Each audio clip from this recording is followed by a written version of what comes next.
Okay, my name is Wayne Childs. I am the Director of Technical Solutions at General Code. I'm really happy to be here with you today. I'm talking about one of my favorite topics in the world, and that's zoning code. So a little bit of who am I? Why am I here? You did read the description and register, so you've got a little bit of that. But as far as my background and my company's background, General Code is a subsidiary of the International Code Council. General Code's been in business 65 years. We host over 4,000 municipal codes. So that's not just the zoning code, but the entire municipal code for cities all across the United States. That canvasses 41 states. Being a part of the International Code Council also puts us in touch with coming up with solutions for building codes and life safety codes as well. I personally have been spending the majority of the last decade really focusing on solutions for building, planning, and zoning officials. And a really important stat I'd like you to walk away with today, when you look at the entire municipal code of any city, we keep analytics on usage of municipal code. And I will tell you that over 80% of all searches on municipal code, the entire code, are zoning related.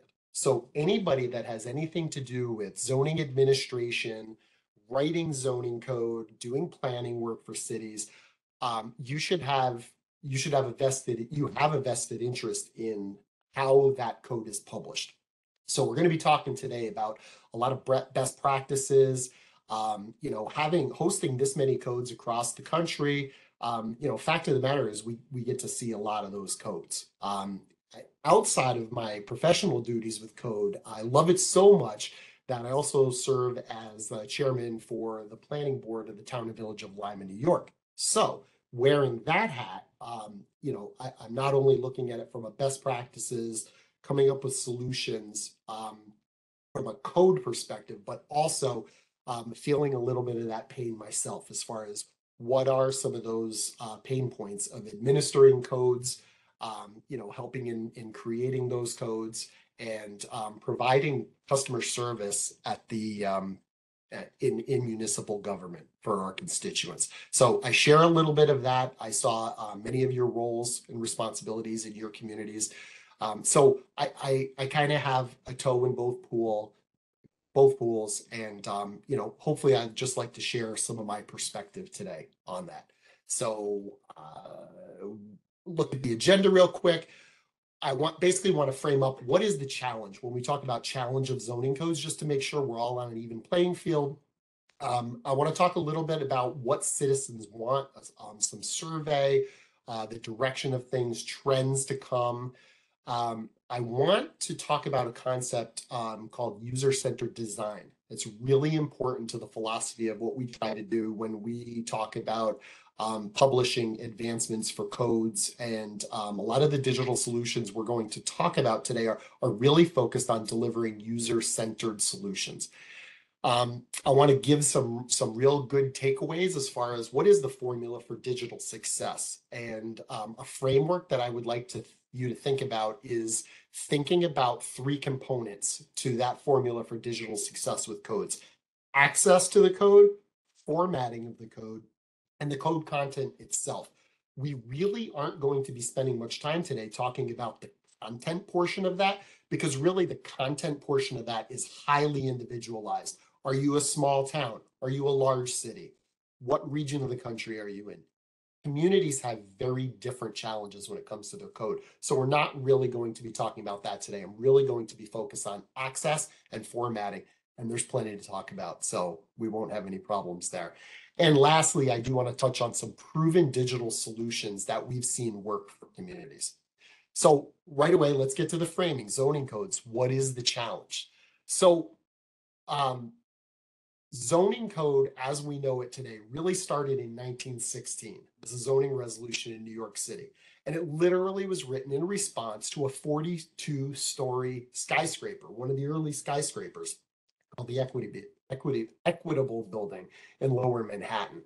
And the zoning code was really what we would consider today to be a hybrid between a zoning code and a building code, because it really focused on the dimensional requirements of the building itself and the property and the effects that the built environment had on its neighbors. The regulations were put in place because there were neighbors who literally were cast in the shadow of this building. And, there were a lot of issues between neighbors early on as Manhattan started building up instead of just out. And you can really trace most of the, sort of the framework of zoning back to these early days. But again, they really focused fairly strictly on building life safety and quality of life as far as managing the built environment for neighbors. If we fast forward to today, zoning codes have become much, much more, far more complicated, far more far reaching. They've tackled a much wider set of challenges beyond simple building footprints, dimensional requirements. They're actively trying to reset or undo sometimes many of the problems that have been created over time with development.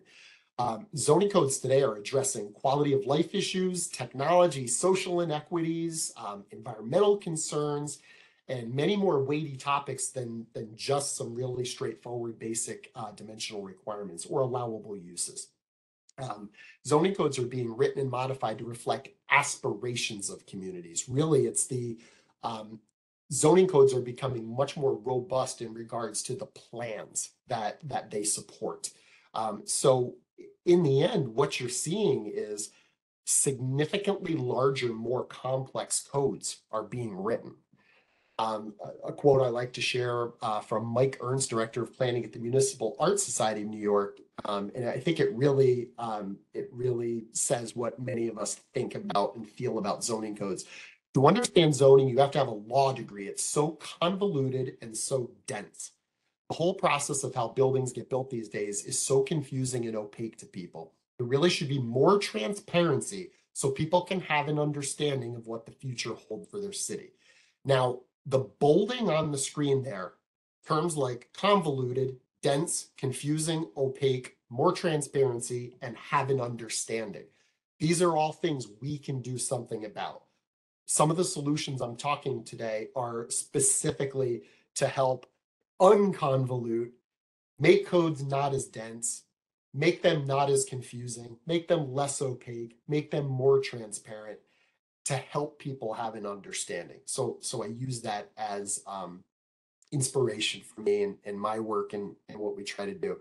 So when we talk about zoning code in its current state, many of us today are looking to change about our own community zoning codes. It's because we have an antiquated, disconnected experience. These codes, in many cases, use overly complicated language. Regulations are buried in various sections throughout the code.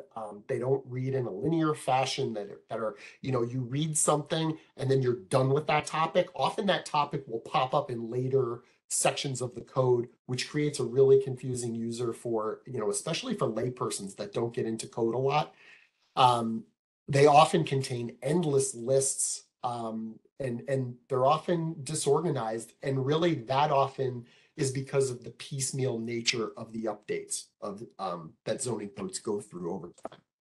So another piece of the antiquated disconnected experience are references like the one I have underlined here that says the official zoning that shall be on file for the office of the city clerk of the city. So it's telling you that it's telling you that it's on file, right? We want to put as much content as possible out there instead of referring to things that are on file and put behind lock and key or as a map on a wall. We really want to put the documents and the information out there for people to consume. That's that transparent part of what we aspire to.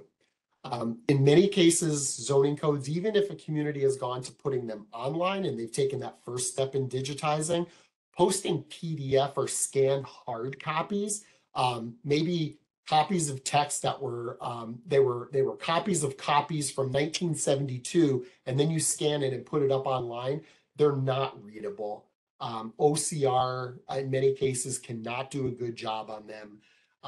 They're not good for translation. They're not good for ADA compliance as far as screen readers.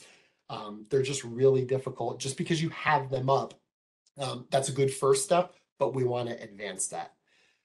Um, Another part of the antiquated, disconnected experience is keeping notes internally. So I'm sure that many of you can, many of you can relate to this. I have them right here. I'm guilty, right? I have personal copies. I have print copies with notes and little notes put throughout my paper copies. The problem is that's not shared with anybody. Keeping notes internally really limits their value to just you and who you physically can share them with. We want to share notes with public. Now, I know not all notes. There are different levels of notes we should seek to share, right? We'll have personal notes, maybe what do I think of a particular regulation, but there's also many notes that I know I make that have to do with linking maybe different sections of a code that are connected through procedures. We want to make sure we get as many of those notes, that knowledge, those of us in the know, the knowledge we have to share it with not only staff, but also the community where appropriate. So as far as processes, I just mentioned those. Many times processes just simply take too long. We have to try to be creative and proactive regarding office hours. Um, Offering shifts. I'm sure many of you already do this, but offering after hours service, breaking the 8 hour a day, maybe 9 to 5 type mentality, allowing people to get in there at different times. Digital online service allows you to do that far easier than just the physical realm, not having to worry about keeping an office open. But digital online service gives people 24/7 365 access. If you give them the content they need and the tools they require to do their work, it's a way to really increase our level of service to our constituents. The other big benefit is here, it cuts down on staff time having to answer questions if we're giving them the right content and the right tools. So a little bit about what citizens want. To get into this survey, I'm looking at a survey here by ELGL, Engaging Local Government Leaders, Center for Digital Government, and a couple companies, Rock Solid, and a couple others. This was done in 2020, and they were taking a look at the 15 most common municipal services included. And what I get out of this as a digital evangelist is that 44% of respondents in this survey said that they are less than satisfied with access to their local government services. We have to do better with this. Again, I use this as inspiration. And when we dig a little deeper, what we're seeing is that this gap, this dissatisfaction, 44%, that's going to do, if we stay on our current track, that's going to continue to go up. And that's because the digital gap is growing. If we look at generations, the silent generation or greatest generation, baby boomers, doing pretty good with satisfaction there as far as being able to communicate with their local government easily. As we dip down, Gen X takes a pretty hard dive. I really would have dove in and take a look at this. The millennial number kind of throws me off a little bit, but we really see it with Gen Z, this terrible drop with Gen Z. We're talking about a generation who really grew up being able to do all of their business every day, get information for anything they need to do in their life on their digital devices. And so we really have a gap coming regarding customer service for our constituents in that generation. We have to do a better job going forward on that.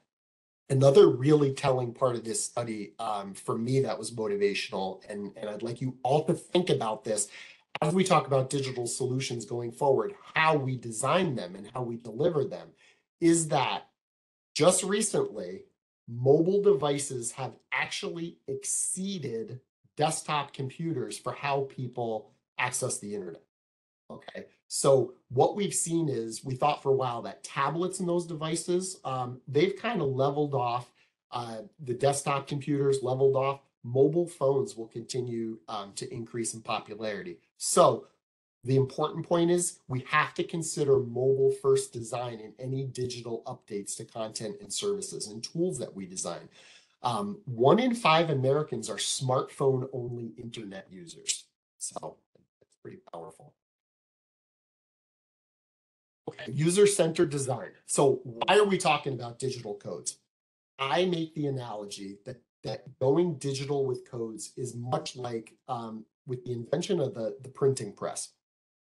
Once upon a time, when we were far more illiterate in our society, we relied on basically the knowledgeable people sitting up in the castle to do illuminations and to write and to share things, share their interpretation of what texts said. That should sound familiar to anybody that has anything to do with administering zoning codes. We rely a little too much sometimes on information that's in somebody's heads or the enlightened ones. If we can get the content out into people's hands in a reliable way, 24/7, 365, in their homes, meet them where they are, give them what they want, we can really democratize the code. You know, we will always have interpretation as far as subject matter experts, but I don't want you to think about going from low to no service to perfect service. I want you to think about the incremental improvement we can make in between. Is a general public user always going to get the 100% of the code perfect in their mind? No. But if we can get them 80% of what they need, we will save a significant amount of time. And we'll see that in some of the suggestions that I have in a little while. So user-centered design, the concept we want to get here is we're all users, right? Municipal staff and developers and planning boards and elected officials, business owners, residents, we're all users of the code. So we want to focus on ease of access, common understanding. We all want to be playing off of the same rule book. So the important point again is this is not linear. We should not have to rely on one group of people throwing information over the wall to another for that group to then do its piece of the development process. We all want to be referencing the same information in the same documents and the same tools throughout the development process. So I really want you to think about code as data. Code really is something that needs to be shared between different systems and processes. So think about solutions we're going to talk about, like permitting systems and document management and interactive zoning maps and online codes, enforcement software, plan review software. They all need code. So we have to be thinking about digital code, right? Because those paper code books don't plug into anything else. They're just simply reference materials that are standalone. So when you think about the user experience and you think about digital codes, and how we create these experiences, there are always three components: people, process, technology. The user experience is where all three of these come together in the middle. And if your solutions only take into account, let's say, people and process, you might have missed out on technology. Fully consider technology. Same thing, if people, technology, you might have missed some process. You have to consider all three of these to create the very best tools users. So the formula for digital code success, like I said before, we're not going to focus on content today. We're going to focus on access and format. Access being how do you share the code information with users, and format, how is your code designed and organized? So let's go through some access tips. Eliminate as many physical references as possible. Now that doesn't mean purge them, but it means digitize them. Digitize one at a time. It can be a daunting task. Go for incremental gains. If you start with your zoning map, if your zoning map only resides as a paper map on the wall or a paper handout that you give to people when they come into the office, digitize it, get it online. Incremental changes. Paper becomes PDF. If you already have PDF, then let's look to make that interactive. Let's get that into a GIS system. Let's make that interactive with code content. Always make incremental improvements. I talked before about the importance of mobile first design. So search apps, right? How do you share the code with your users? Are you able to meet your users where they are? Can they access that information in a convenient way? So just keep in mind, if you put it's very tempting for people to put code content as they're starting the digitization process. They try to go PDF. They think PDF's a good solution. Keep in mind, PDFs are terrible on small screens and slow Wi-Fi. So if there's technological limitations and just being on a small screen, all of the pinching and scrolling you have to do is incredibly painful with PDFs on smaller screens. Translation. I've seen this a lot in many communities that have a lot of English second language population. If that's the case where you are, again, meet the user where they are. The more translation you can do, the better. Some translation, it may not have to be perfect translation, but it's better than no translation. So for example, having software that uses a Google Translate is better than no translation.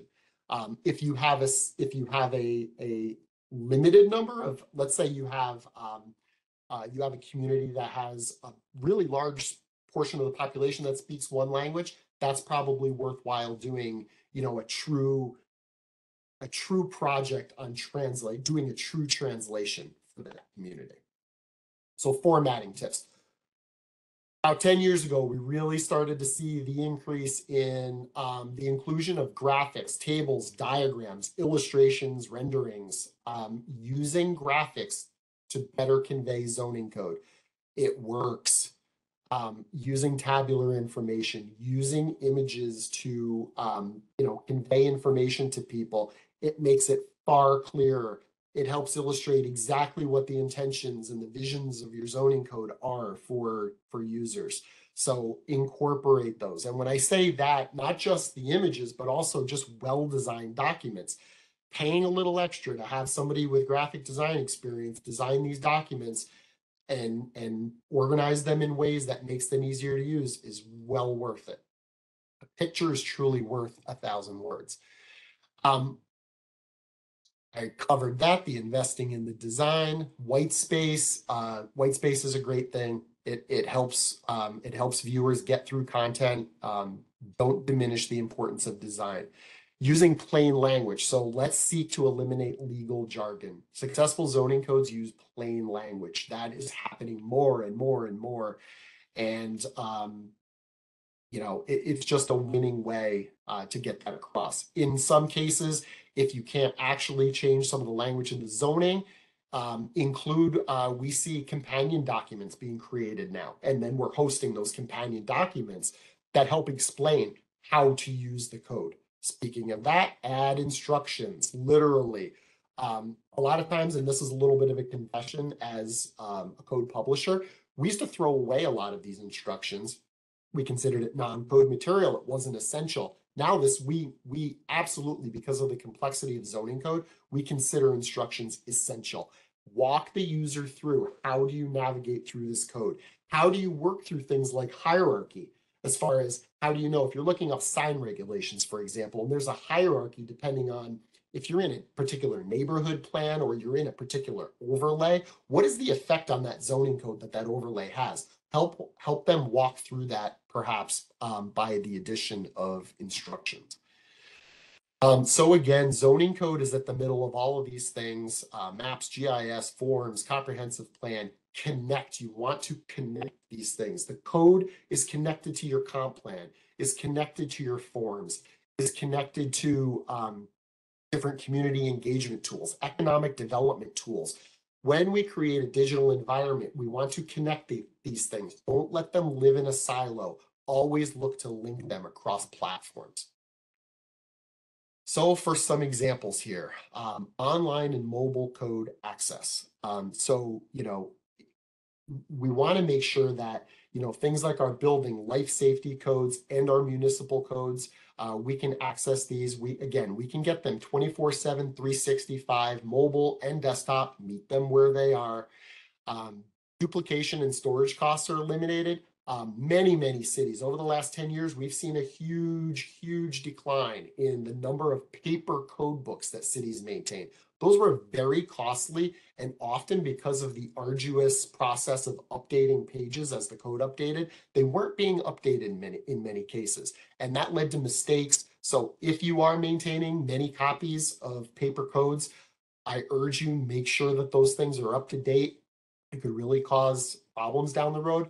But again, the real solution, go digital. If you go digital, you avoid the paper updates. So seek to reduce those copies, try to get more content online, dynamically updated digitally. Um, we've got some great portals now for getting that information out there. And digital codes always offer the most up-to-date, accurate versions. Zoning code APIs. So we've talked a little bit about solutions like permitting or code enforcement software. If you are updating your zoning codes, which everybody does, an API is a great way to get that code content, which in that diagram where I had code content in the middle, and then all of these systems that use the code content, an API is a great way. So ask your code publishing providers for API access, because you can drive that digital code content directly to different systems of your choice. And that's really the key is you don't have to be locked into anyone's ecosystem. You don't have to be locked into one provider that gives you your permitting and your code enforcement and your code publishing and your rec software and this and that. If you have an API, you can feed that essential code content across many different platforms. And I'm sure your IT department, I'm pretty sure we had some IT people on today. Your IT department can help with that as well. So ask all your providers for API access. It's the best way to feed third-party software with code content. Customize code. So this is really the idea of instead of having this situation where you're carrying an I code, maybe the IBC or the International Fire Code, you're carrying that hard copy, but then you've also made local amendments and you're carrying that as a separate notebook with the dog-eared stuff and the notes. Combining that all in one digital platform is a solution that's offered now, and it's fantastic. You can send your users to one site. It will have all of your model codes, your base codes, your state adopted codes, and then all of your local amendments. If you're in a jurisdiction that does local amendments, you can have them all in one place with those amendments clearly noted. You can share notes, all kinds of tools built in. Great tools now available for that. Permitting is a great opportunity to improve constituent service and satisfaction in your jurisdiction. And again, it's given them 24/7, 365. They may have a day job, but they're looking to, start a project, start a business, do something on the side. Meet them in those off hours. The other thing that permitting software does is it leads them through the process. There's less ambiguity. You can literally lead them through a workflow. Step 1, step 2, step 3, step 4. And you can really reduce errors because you really can repopulate, if you will, a lot of the options. This is probably my favorite, the next level interactive zoning map. Many communities have started putting their zoning on GIS. It's a nice digital first step, but it really doesn't help users get any more information than they ever had, other than telling them, I'm in the C1 district or I'm in the R2 district. That's nice. It's a help. It's better than paper. It's that incremental step. But we didn't really connect any of the code information at a granular level to a particular parcel. So when you do the interactive zoning map where you're connecting granular code information at the parcel level, you are saving significant amount of staff time not answering questions that come in, really basic questions. It's never going to answer all of your questions, but it will knock out a lot of the basic ones. So to look at a couple case studies really quick, I'm not going to get online and share this one. I am going to tell you in general what I'm referencing is Upper Chichester, Pennsylvania. Now, this is an example for the folks from smaller communities that are on the call today, because many times smaller communities feel like, well, you're talking about big, expensive stuff that I can't do. I don't have a budget. I understand that. The community that I'm the planning board chair for is a community of 5,000 people. I get that. But we can do what Upper Chichester did. Upper Chichester is only 17,000 people. They had a very small budget. But I point you to Upper Chichester. Go to their municipal website and look around. You are going to see incredible use of social media. They have Facebook pages. They have X pages. They have community engagement that they do through those social media pages. The social media pages are connected to the municipal site. The municipal site is connected to the code. The code is connected to the economic development page, where it has like properties listed for sale with tax incentives. The thing you will see is if you go to any of these Upper Chichester sites, Upper Chichester has an interactive zoning map. The interactive zoning map drives you over to the economic development page. Everything's connected. There are no dead ends. All of us can do that. That's in the budget to create those URL jumps. We can do those connections. Don't ever think about the user, right? This user-centered design. Think about the user and don't ever leave them at the doorstep. Take them through the door. Give them a link. Take them to the next thing they're most likely.